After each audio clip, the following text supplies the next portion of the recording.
नमस्कार, मैं विश्वनाथ पाल जोशी।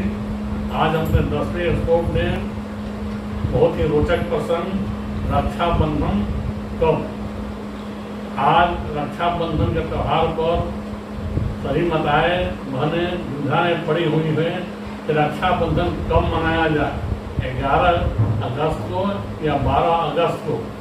कुछ लोगों का मत है कि 11 अगस्त को पूर्णिमा 9:35 दिन के बाद आ रहा है। उसके बाद भद्रा नक्षत्र शुरू हो जाता है। भद्रा 8:25 रात्रि तक रहता है। इसके बाद ही रक्षाबंधन का त्यौहार मनाया जा सकता है, यानी बहनें अपने भाई को रक्षा बांध सकती हैं। दूसरा मत कहता है 12 अगस्त को पूर्णिमा उद्या तिथि में आ रही है। उस दिन पूरे दिन जो है रक्षाबंधन मनाया जा सकता है। मैं पहले बताना चाहता हूँ कि भद्रा होता क्या है, भद्रा कब शुभ होता है और कब अशुभ होता है। प्रत्येक तिथि 2 करणों में बांटा गया है। कुल कर्ण 11 होते हैं। इसमें एक कर्ण का नाम वृष्टि होता है। इस वृष्टि कर्ण को ही भद्रा कहा जाता है। जिस दिन भद्रा रहता है उसको लोग अशुभ मानता है, लेकिन मुहूर्त चिंतामणि के अनुसार भद्रा का 3 वास होता है।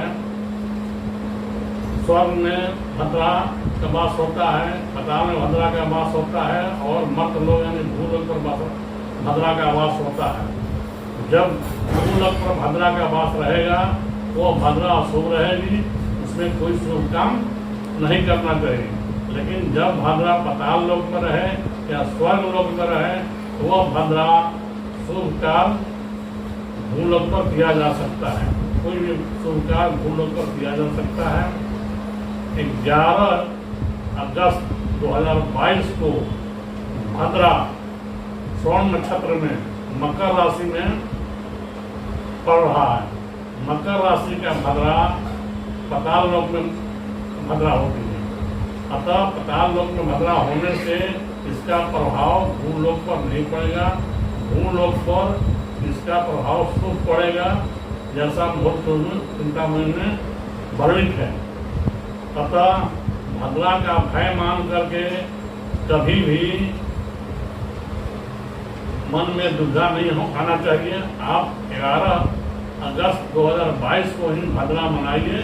9:35 दिन के बाद भद्रा का दोष नहीं माना जाता है। उस दिन श्रवण नक्षत्र भी रहेगा। हर मास के अंतिम पूर्णिमा के तिथि के दिन जो नक्षत्र रहता है उसी के नाम पर उस मास का नाम पड़ता है। जैसे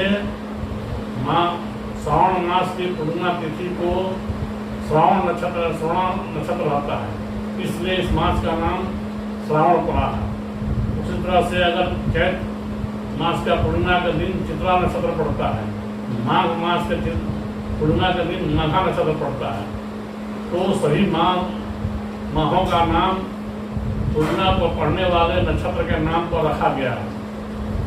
अतः 11 दिसंबर को श्रवणा नक्षत्र भी मिल रहा है और पूर्णिमा तिथि मिल रहा है और भद्रा मकर राशि मिल रहा है। भद्रा मकर राशि में पाताल लोक में रहती है, इसलिए भद्रा का दोष नहीं मानना चाहिए। भद्रा शुक्ल पक्ष में चतुर्थी और अष्टमी को उत्तरार्ध में और चतुर्थी और एकादशी को उत्तरार्ध में, अष्टमी और पूर्णिमा को पूर्वार्ध में भद्रा आती है। भद्रा का निवास रहता है और श्रवण मास का भद्रा मकर राशि में है, ये पाताल लोक में रहेगा। इसलिए इस भद्रा में दोष नहीं है, बल्कि आप इसमें कार्य करने से शुभ फलदायक ही रहेगा। अब मैं बताना चाह रहा हूँ कि राखी का शुरुआत कब से हुआ। कुछ लोगों का मत है वैदिक काल से है, लेकिन ऐसा बात नहीं है। वैदिक काल में पुरोहित लोग जग आदि में पूजा करने शुभ कार्य में अपने जजमान को रक्षा सूत्र कलाई में बांधकर शुभकामना देते थे कि जजमान की रक्षा होती रहे, सर्वकाल निर्विघ्न संपन्न होता रहे। रक्षाबंधन मानता था। ये बहन भाई को रक्षा बांधने का प्रथा मुगल कालीन से चला आ रहा है। जब चित्तौड़गढ़ की महारानी कर्णवती अपनी रक्षा के लिए दिल्ली के सुल्तान हुमायूं के पास राखी भेज करके अपनी सुरक्षा के लिए निवेदन किया था, सुल्तान को भाई कह के राखी को लाज रखने को बोला था। हुमायूं इस पर बहुत ही भावित हो गया और महारानी कर्णावती को मत करने के लिए दिल्ली से चल पड़ा। तब तक यहाँ गुजरात के राजा बहादुर शाह ने चित्तौड़ पर कब्जा कर लिया था। हुमायूं आकर के चित्तौड़ को मुक्त कराया और महारानी कर्णावती के बेटे को राजगद्दी पर बैठा।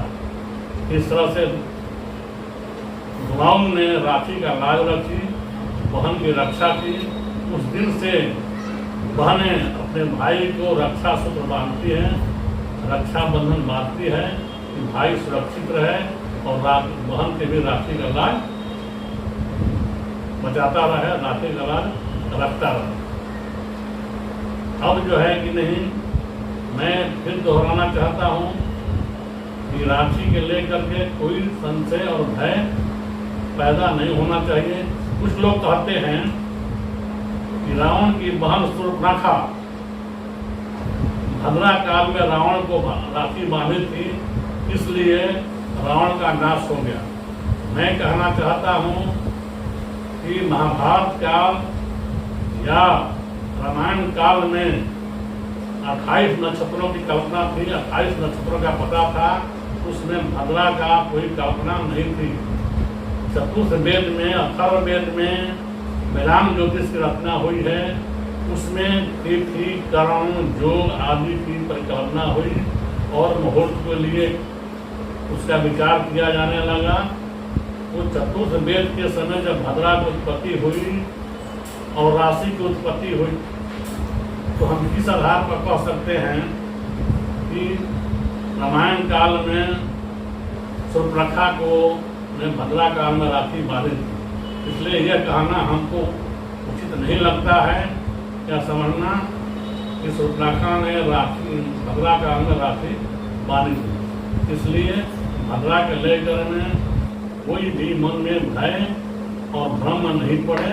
11 अगस्त को राखी का त्यौहार